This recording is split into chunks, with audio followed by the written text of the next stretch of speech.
ঘরের ভিতরে এই ঘরের বাইরে গেলাম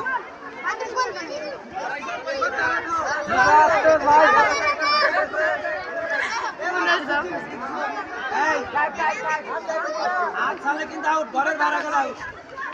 তুমি হাত দিয়ে হাত ধরো তুমি ওখানে হাত ধরো তুমি হাত দিয়ে পা ধরো তুমি হাত দিয়ে পা ধরো এই তুমি তুমি হাত দিয়ে পা ধরো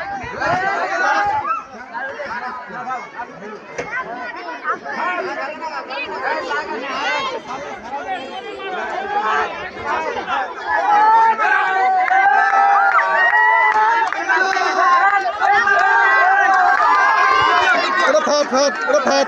বড় ভাই